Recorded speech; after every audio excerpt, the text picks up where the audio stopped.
Hey there, Elevate friends and family. Mark Pomery here. Great to have you with us this week for our brand new weekly Elevate Church online experience, where we're launching a new mini-series as we run up to Easter weekend in a couple of weeks' time. Hey, we love to worship together, and this is one of our newer worship partners, Jordan Merritt. He's going to lead us in a couple of songs. The words are going to be on the screen. So I encourage you, join in. Let's worship God together.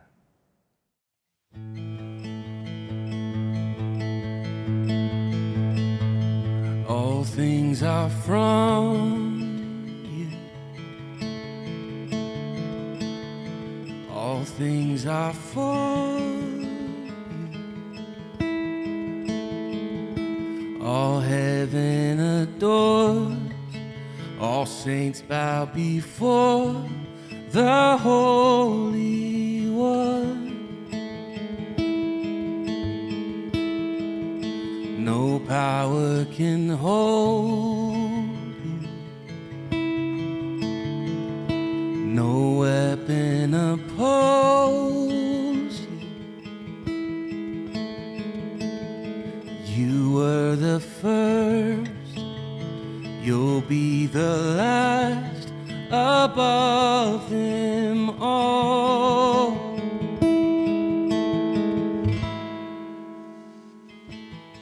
There's never been another one. There'll never be another one like you.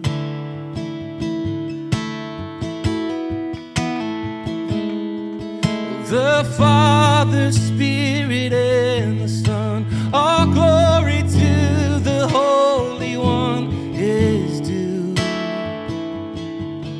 There'll never be another one like you.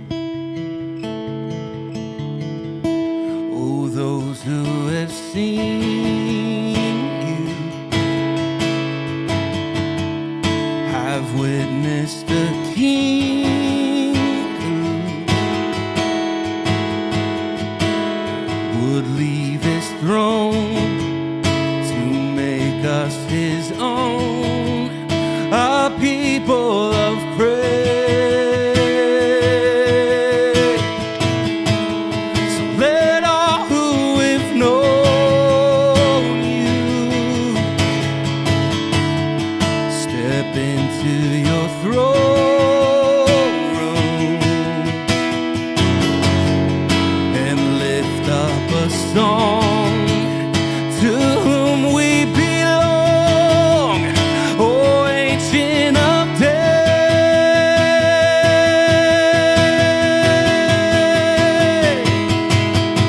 There's never been another one.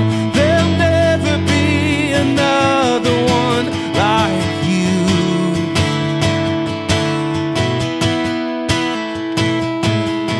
The Father, Spirit, and the Son, all glory to the Holy One is due. There'll never be another one like you. There'll never be another one like you.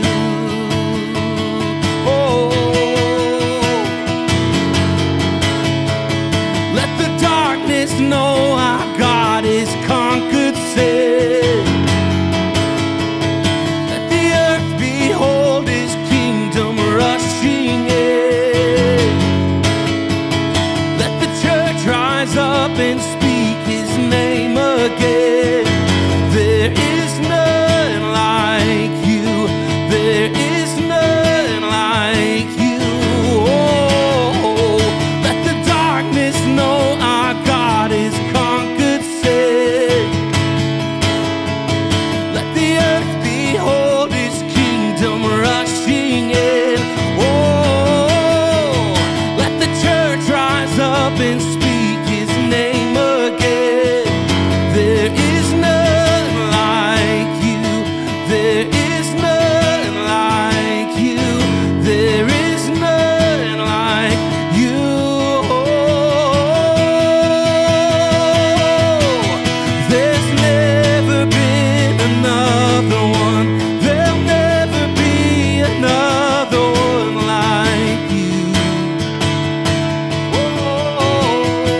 There'll never be another one like you, Jesus. There'll never be another one like you.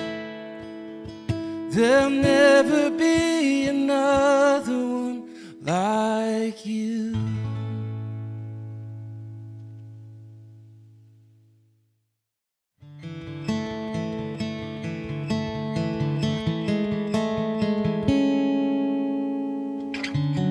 Who am I that you would want? How could I be your desire? All I have's a humble offering, but that's all that you require. All my wealth and all my fortune, every treasure labored for, I'd give it up in just a moment, 'cause your delight is my reward. I wanna please your heart, I wanna make you smile. I'd give up 1,000 dreams, more than 1,000 times. I'd go anywhere you ask, no matter how much it costs. I would do anything just for a chance to make you proud.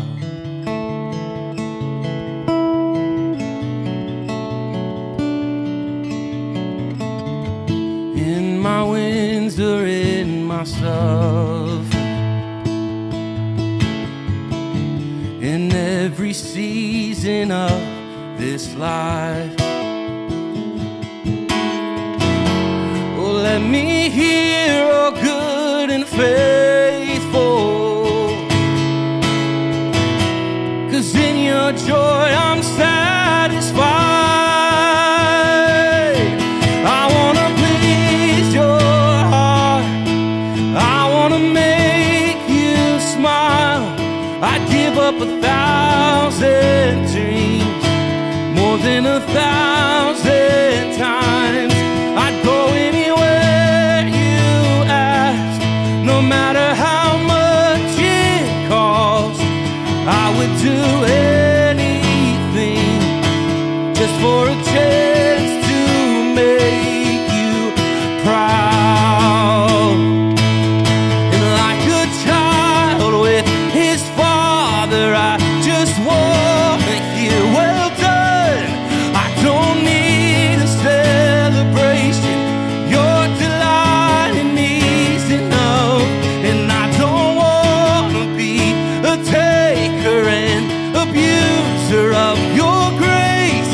I just want to live a life that puts a smile upon your face.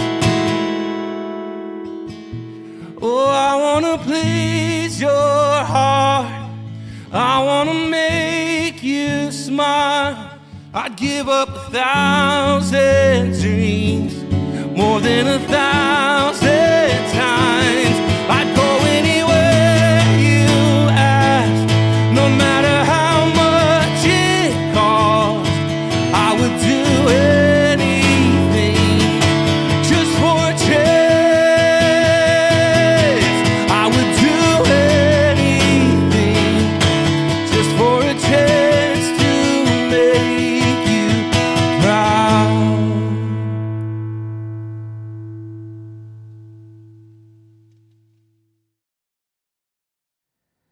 So, how many of you like spicy food?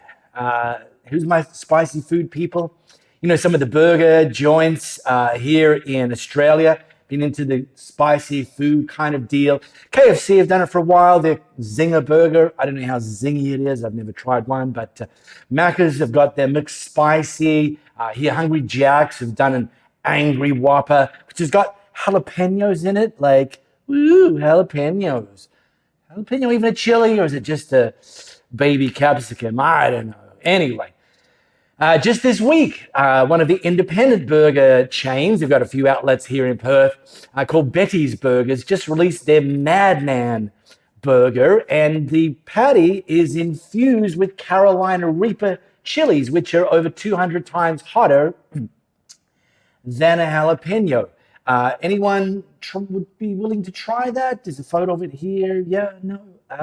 If you did want to try it, this could be a clue. You actually have to first sign a waiver. Hello.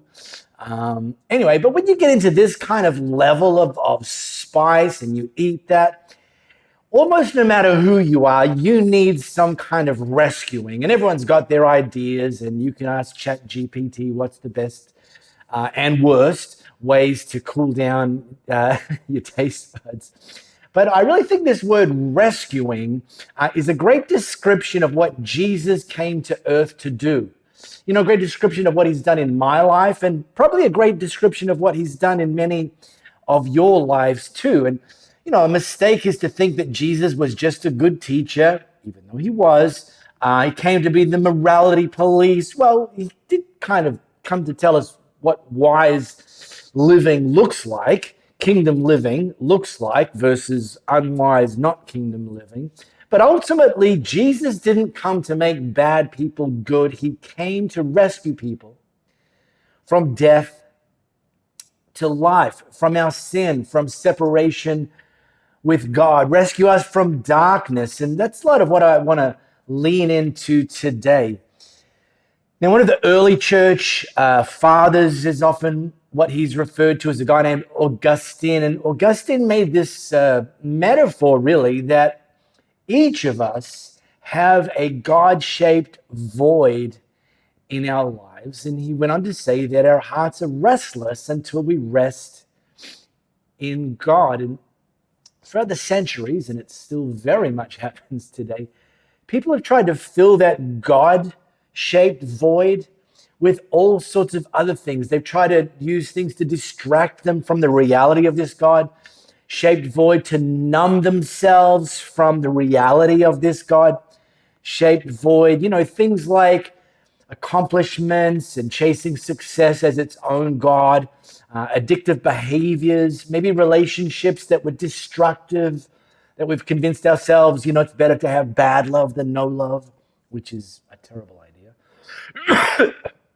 Nowadays, it's kind of endless entertainment where you don't have to think, you don't have to be engaged, you don't have to even pay attention, oftentimes, to your internal world.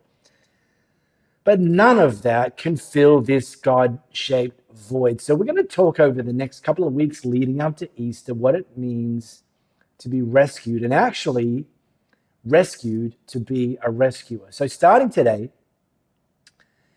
scan this flow code. It's going to take us to John chapter 9. So John's one of Jesus' 4 biographers, and actually had a front row seat to everything that Jesus did during his public life and ministry. And I'm going to drop us into one of Jesus' miracles, which is just like incredible, that John recorded. So let's get into that. So as Jesus is walking along, excuse me, he saw a man who'd been blind since birth. Rabbi, his disciples asked him, why was this man born blind? Was it because of his own sins? Which is weird, how you would have your own sins before you were born, or his parents' sins. Now, it wasn't a silly question, because in that culture, people connected the idea that if someone was sick, if someone had an ailment, if someone was born with it or developed it, it was the consequence of either their sin or their parents and maybe generational sin before that. So it's kind of the standard question. This guy's blind, who's to blame? But Jesus didn't answer that question. He pivoted, and instead he said this. It wasn't because of his sins or his parents' sins, Jesus answered. No, this happened so the power of God could be seen in him. Like, that's literally the setup here. And we're going to see that, you know, the power of God was very much seen in him. Now, anyone here a phone photographer? You know, your kind of main use for your phone isn't calling people, it's taking photos. Came across a stat this week that the average person has 2,000 photos excuse me, on their phone, about a third of which are selfies. And then this kind of research projects that if you're under 40 right now, it's estimated at the end of your life, you will have approximately 25,000 selfies on your phone. And this explains a lot of why smartphone manufacturers are figuring out ways to pack more and more storage capacity into their phones. But really, it probably highlights a little bit of the fact that we're living in an increasingly self-centered culture. Like there's a gravitational pull in our culture that's resulting in more and more people starting with the question, what's in it for me? You know, how's it going to make me feel? What's it going to do to my happiness? And I can tell you from my own experience and my own observation, actually, paradoxically, the fastest way for you to live small and unhappy is to make everything about you. And Jesus already, and he's going to talk more about this and show us more about this, is the priority in our lives. And we're designed to make our lives all about God and his goodness. Now, yet you matter, but God matters first. All right. Here's a little framework maybe you'll find helpful. And some people live with this self-centered perspective, like an over-inflated sense of their own importance, like the extreme example we call Karens. Which, by the way, in case you missed it, I've got some good news for you, Karens. Thanks to Gen Z, you've been relieved of your duties. Karen is no longer the name Gen Z gives to that person. Anyone know the name? Any guesses? Some of you are not going to like this. The new name is Jessica. You're such a Jessica. I don't have time to unpack why that shift happens, but it's this idea that others are here to serve me, a self-centered approach to life. Then at what seems like the other extreme is this self-loathing.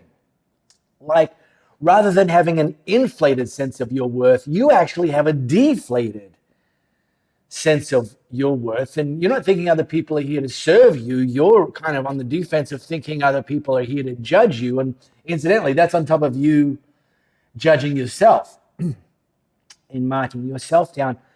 But what I want you to notice is both of these approaches, self-centered or self-loathing, they're still both about me. There's a healthier perspective, and it's one that I think God would want us to move towards. And Tim Keller coined the phrase self-forgetful. Like, we're actually filled with God's love, and because we're filled with God's love and God's goodness, our priority isn't to be served by others or judged by others. It's actually to love and serve others. And this series is called Rescued, to be a rescuer. That literally is our job description while we're here on this earth. And so no surprise, Jesus keeps talking. We must quickly carry out the tasks assigned to us by the one who sent us. The night is coming and then no one can work, but while I'm here in the world, I am the light of the world. This is one of Jesus' 7 I am statements. And when it's Jesus describing himself, you can assume it's pretty reliable and pretty accurate. He's the light of the world, and that applies to you and me. We too were blind. We too were living in darkness, and then came Jesus, the light of the world, to show us and to shine a light on who God really is, and to shine a light on who we really are and why we are here on this earth right now. Okay, So there's a blind guy, there's Jesus, there's some of his followers asking why the guy's blind. Jesus says, I'm the light of the world. Then Jesus spat on the ground. Okay, gross. Made mud with the saliva, more gross, and spread the mud over the blind man's eyes. Peak gross. And he told the blind man, go wash yourself in the pool of Siloam, which means sent. And so the man went and washed and came back seeing. Hello. So what's the deal with the mud? I mean, Jesus could have just laid hands on him, could have just zapped him, but instead he's rubbing mud over this blind guy's eyes. Well, look, have you ever prayed for a miracle from God and it felt like, at least initially, all you got was mud? Like you prayed for a financial miracle and then your car broke down. You're praying for a miracle to strengthen your marriage and then you started fighting more than ever before. The fact is, sometimes it gets harder before it gets easier. And actually, sometimes the moments in the mud are when God's doing his greatest miracle, testing our faith and ultimately strengthening our faith. Because look at it this way. Jesus sent the blind guy while he was still blind to go and wash in the pool. This guy didn't know who Jesus was. He's just some random dude who was a rabbi, probably because he overheard Jesus' followers call Jesus rabbi. But he had no reason to do what Jesus instructed him to do. And secondly, he's blind and he's now got to find his way to the pool of Siloam. But this is like the greatest act of faith that this blind guy did. The journey between the mess and the miracle. And I want to say to you, if you're currently in a mess, it's not the end of the story. You're just in the middle. So keep moving, keep showing up, keep doing the things that God has called you to do. Well, this is what this blind guy did. I don't know why, but he did. Maybe he thought, I got nothing to lose. Well, then friends and neighbors start noticing him walking around. He can see. And they asked him what happened. And he told them about what this guy Jesus did. And they couldn't wrap their heads around it. Fair enough, by the way. Well, they then took the man who'd been blind to the Pharisees. This is the religious leaders, because it was on the Sabbath that Jesus had made the mud and healed him. Well, the Pharisees asked the man all about it. So the man told them, he put the mud over my eyes, and when I washed it away, I could see. That was his story. That was it. That's what happened.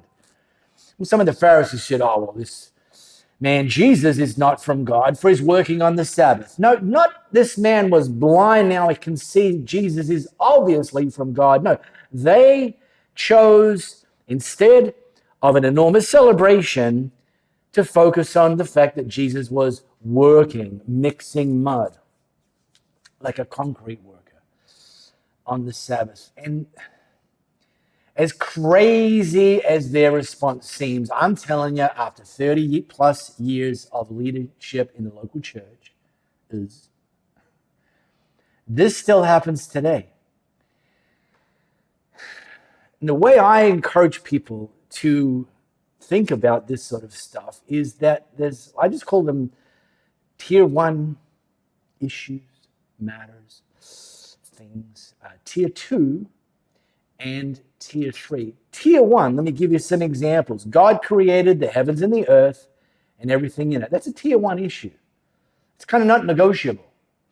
God created humanity in his own image and likeness. Also a tier 1 issue, not negotiable. Jesus is the Son of God.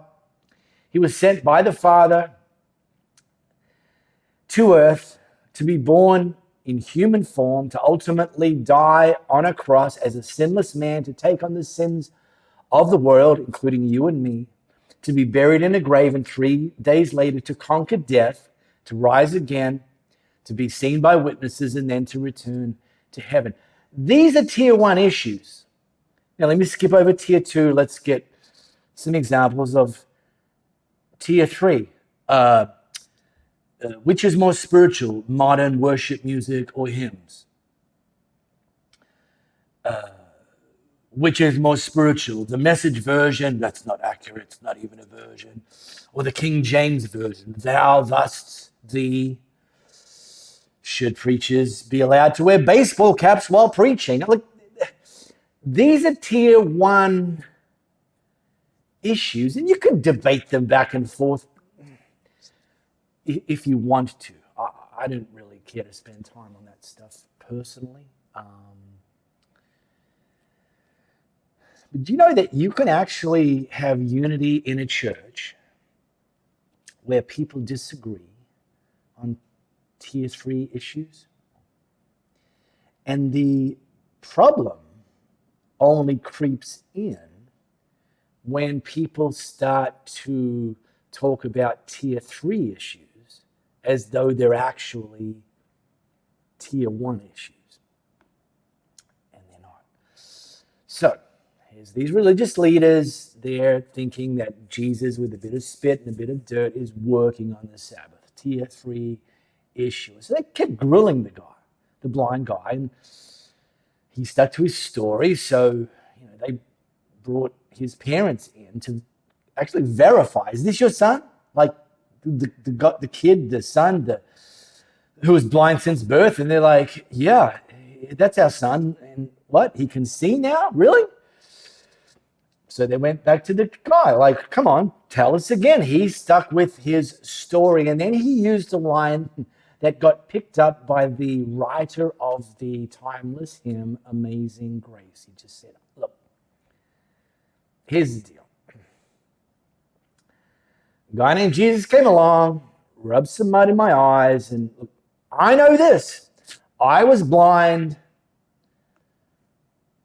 and now I can see. Well, the religious leaders, they kicked the blind guy out of the temple, which literally was symbolic of them declaring, you are now cut off from God and his community.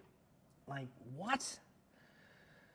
Well, then Jesus did a Jesus thing.